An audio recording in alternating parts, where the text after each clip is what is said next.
pelaku bid'ah. Qala Allah Ta'ala fil Qur'anil Karim, a'udzu billahi minasy syaithanir rajim. Laqad kana lakum fi Rasulillahi uswatun hasanah. Liman kana yarjullaha wal yawmil akhir wa dzakarullaha katsiran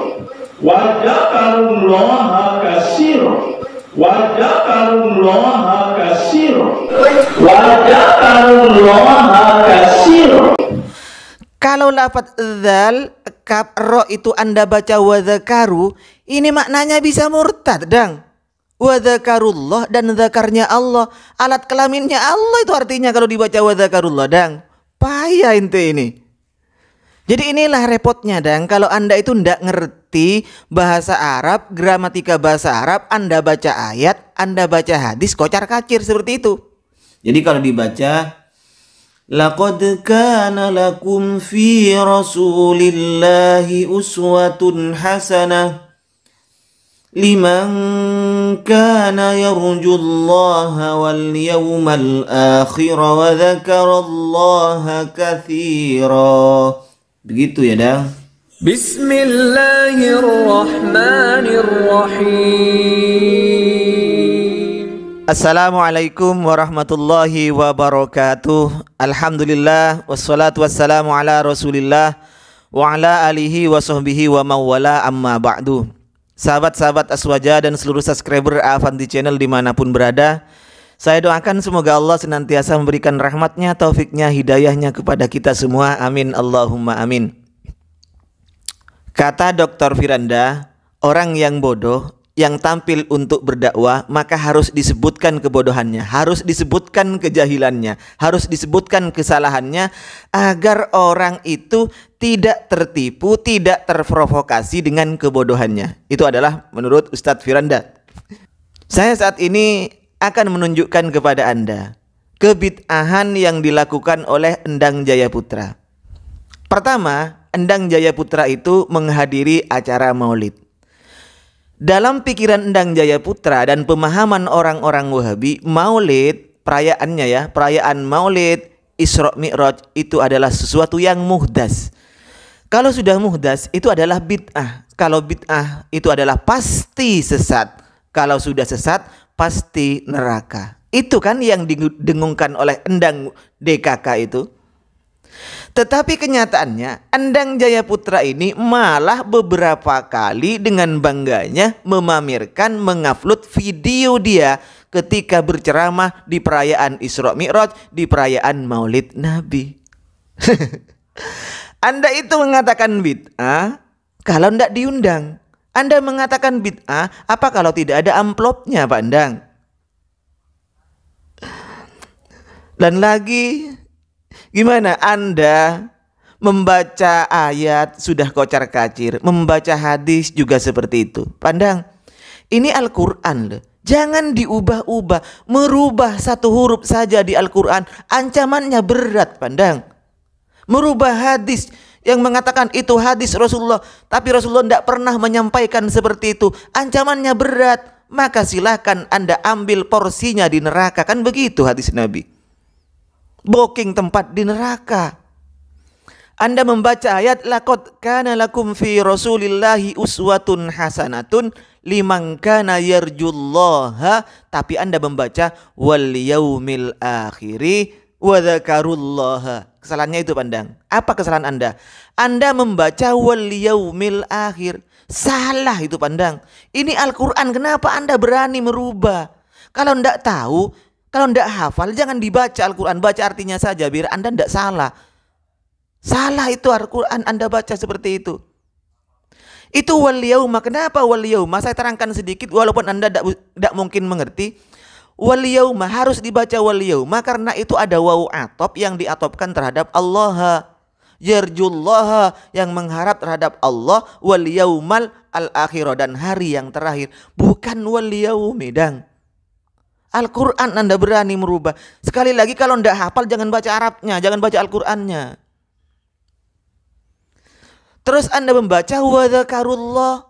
bukan wadzakaru.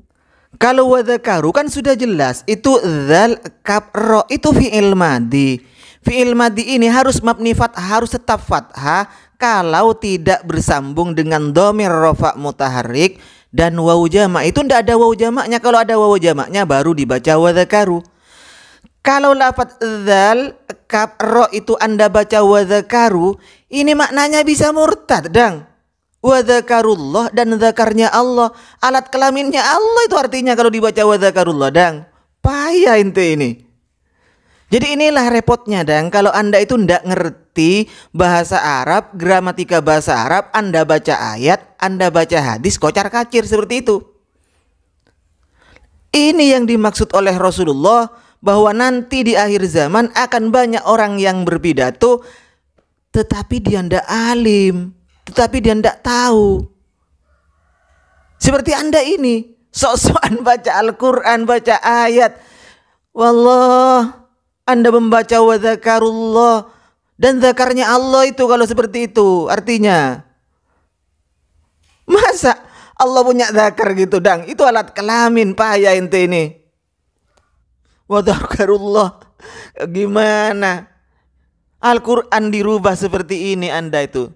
Tapi Anda nekat untuk berdakwah. Sudah begitu dakwahnya di acara bid'ah menurut versi Anda sendiri. Kemudian Anda membaca hadis man amila sunnati. Pandang, di mana ada hadis riwayat seperti itu? Mulut Anda mengatakan man amila sunnati, tulisan Anda di bawahnya man ahya itu. Nah, di mana Anda menemukan? Kalau Anda mengatakan menulis di bawah Anda itu adalah diriwayatkan oleh At-Tirmidzi, itu tidak ada di Tirmidzi seperti itu, pandang. Anda ngarang-ngarang hadis juga seperti itu. Man amila sunnati. Bahkan kalau hadis man ahya sunnati lahir itu oleh Albani disebut dhaif hadis itu, pandang. Anda sering keluar-keluar dhaif, tapi sekarang Anda bahkan membaca hadis yang dhaif, padahal bukan dhaif lagi kalau Anda itu. Kalau yang diucapkan dari mulut Anda itu bukan dhaif lagi, tapi itu maudhu. Tidak ada hadis seperti itu, pandang. Kalau tidak percaya silakan tampilkan. Jadi jangan buat-buatlah kalau tidak bisa, biar nggak ketahuan Anda tidak usah ngaji, tidak usah baca Al-Quran, tidak usah pakai dalil-dalil hadis yang lain atau kita bahasa-bahasa Arab, tidak usah. Langsunglah gunakan pikiran Anda, tidak usah, biar ketahuan Anda itu memang tidak bisa. Dan yang terakhir, Anda juga mengerjakan bid'ah. Apa bid'ahnya? Sudah pidato di tempat bid'ah, kemudian Anda melafatkan bid'ah. Apa bid'ah yang Anda lafatkan itu, ndang?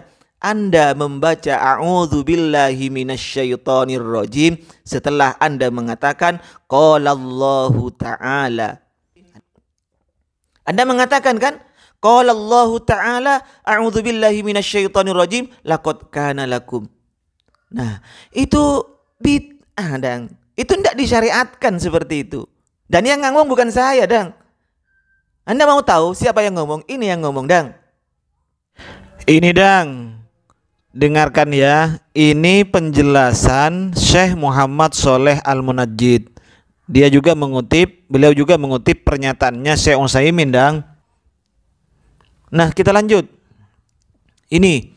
La tushra'u al-isti'adatu walal basmalatu inda iradil ayati minal qur'ani ala wajhil istidlali wal ihtijaji biha wa innama yakul qala Allahu ta'ala. Langsung, dang. Jadi Anda itu seharusnya jangan membaca a'udzubillahi minasyaitonirrajim, dang. Wa ala dzalika dallatis sunnatu as-sahihatu al-mutawatiratu. Itu sudah dijelaskan di dalam sunnah-sunnah yang sahih, hadis-hadis yang sahih yang sudah mutawatir, dang. Jadi ndak usah membaca a'udzubillahi minasyaitonirrajim, ndak disyariatkan. Bid'ah, jangan dibaca. Kalau Anda berpidato lagi di Maulidan lagi atau di Isra Mi'raj lagi, setelah membaca a'udzubillahi setelah membaca qala Allahu ta'ala, Anda ndak usah baca a'udzubillahi minasyaitonirrajim karena Anda bukan mau ngaji, mau menerangkan isi ayat itu. Ini hadisnya baca sendiri. Sekarang pindah ke penjelasannya Syekh Utsaimin. Ini dikutip juga oleh Syekh Muhammad Shaleh Al-Munajjid dalam fatwanya. Qala Syekh Ibnu Utsaimin rahimahullah. Langsung di jawabannya yaitu ya, Fal jawabu anna hadhil ayata la yuradu bihat tilawah. Ini ada pertanyaan, kenapa di hadis-hadis itu tidak menyebutkan a'udzubillahi minasyaitonirrajim. Rasulullah sallallahu alaihi wasallam kemudian langsung bacaannya, ayatnya langsung, kok tidak ada a'udzubillahnya? Maka jawaban beliau, di ayat-ayat itu yang ada di hadis tersebut tujuannya adalah untuk istidlal, bukan untuk tilawah.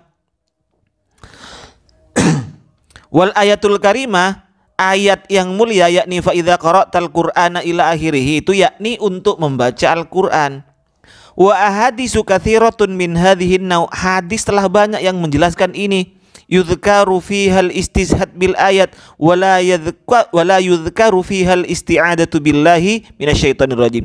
Banyak hadis-hadis yang menjelaskan untuk membuat hujjah dari ayat Al-Qur'an, menggunakan ayat Al-Qur'an, hadis itu Rasulullah sallallahu alaihi wasallam, dan tidak satu pun yang disebutkan dengan a'udzubillahi minasyaitonir rajim, karena memang bukan mau mengaji. Lalu Syekh Utsaimin menjelaskan, fama kusida bihil istidlal Fa innahu la yuta'awwad fi, jangan membaca a'udzubillahi minasyaitonir rajim kecuali kamu memang mau ngaji, bukan pidato. Lanjut ke bawah biar tidak panjang ya. Wa hadza yadullu ala annal mustadil, ini menunjukkan seorang yang menjadikan ayat Al-Qur'an sebagai dalil. Wal khatib, orang yang lagi berpidato kayak Anda, dang. Wal katib, orang yang menulis membahas ayat Al-Qur'an misalnya, dang. La yasta'idz wa la yubasmil, jangan membaca a'udzubillahi minasyaitonir rajim, jangan membaca bismillahirrahmanirrahim.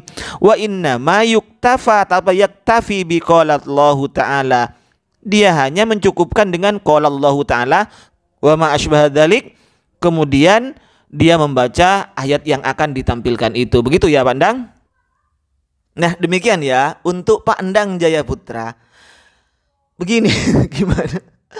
Anda itu, Pandang, kalau masih belum tahu, kalau masih belum bisa, ya belajar lagi lah. Jangan sok-sokan diundang, pokoknya ada amplopnya Anda mau. Anda anti bid'ah tapi ternyata Anda sendiri bid'ah. Anda anti perkara yang tidak ada dalilnya tapi Anda sendiri itu mengerjakan perkara yang tidak ada dalilnya. Bahkan Anda tidak merasa bahwa diri Anda itu mengerjakan bid'ah. Apa? Bid'ah menurut Syekh Anda sendiri di Arab Saudi itu adalah membaca a'udzubillahi minasyaitonirrajim setelah qaulallahu ta'ala. Itu bid'ah, Pak Endang. Itu tidak disyariatkan. Ngerti Anda? Baik, demikian, semoga Pak Endang cepat sadar. Kalau belum sadar silahkan beli obat untuk sadar. Demikian apa yang bisa saya sampaikan, mudah-mudahan bermanfaat, terutama untuk teman-teman Aswaja, membuka wawasan kita bahwa itulah menekatnya mereka dari golongan mereka, tidak punya kapasitas tapi dirinya itu pede, berani tampil di depan. Wa akhiran mini, assalamualaikum warahmatullahi wabarakatuh.